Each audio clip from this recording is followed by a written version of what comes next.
We've toured multi-million-dollar properties on this channel that have advanced Crestron and Control4 systems, but today we're going to look at what you can do that costs $200 with components that you can get from Amazon and Etsy.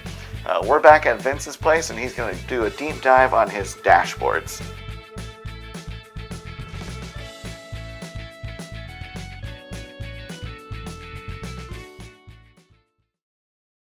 So currently I have a Samsung A8 tablets. I can get them on Amazon. I think I bought them for $125. Nice part about the dashboards is you don't have to have something that's super aggressively powered. You're only showing one thing. So as long as it functions with that, then you're perfectly good to use cheaper tablets for dashboards.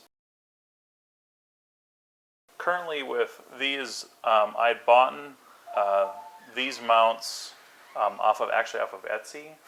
Because they're just 3D printed mounts.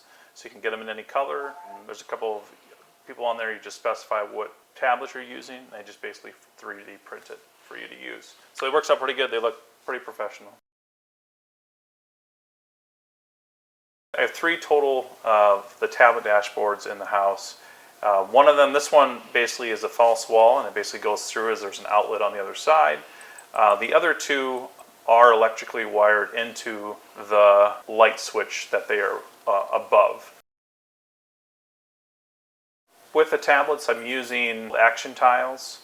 It's compatible with SmartThings. There's an application called Fully Kiosk Browser. Basically, so anytime that this tablet comes on, it automatically runs Fully Kiosk Browser, and then it stays on the entire time. It won't turn off unless I have a settings to turn it off, like if there's no motion using the camera for 20 minutes or something like that. But for these ones, I've just left them on the entire time without any problems. I've had them for probably about a year and a half. I control my thermostats in the house and the one in the garage there. I can also open and close my garage door opener from here. I can control my Samsung TVs. I can basically turn them off or on from here. And then basically just a bunch of lights specifically for this room. But then I can also control window blinds. All the window blinds is controlled in this one, and then also the ceiling fans are controlled in this one. The nice thing about Action Tiles is you can kind of mix and match what you want to control. I mean, you can put as much or as little on.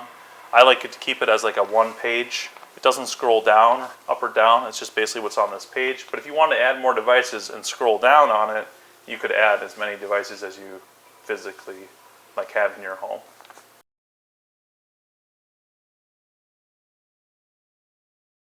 You know, I don't use my phone very much at all, or try not to, because it's kind of, a pain where you have to pull it out and then you have to open the specific application for it. I put the things on here that we use the most, or we would use the tablets for the most. The other tablet that's down in the living room, so I can open the window shades downstairs or turn the TV on. Typically, we're using the tablets for a lot of stuff, but we also use voice a lot as well.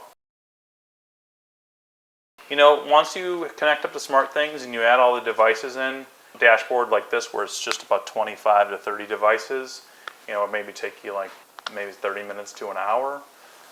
There's a lot more of customization that you can do to these if you really so choose. What color the tiles are, what color the fonts are, what it will look like when something's on versus off. There's lots of other extras that you can do, but I just keep it pretty simple. The nice part about dashboard versus those other devices, it's just the only thing that's on the screen, especially with Amazon. They tend to have a lot of stuff on the dashboard, and it isn't necessarily geared towards smart home devices like lights and things like that. It's more geared towards kind of a holistic, you can with music or calendars and stuff like that. This is just mostly geared towards basically turning smart home devices on and off. I like the dashboards specifically for shades and fans and things like that and fireplaces, because those don't have specific on-off switches like a light switch would. They're very specific, and so it's easier to put on a dashboard and turn those things on and off. Well, it's always great checking out what Vince is doing in his home.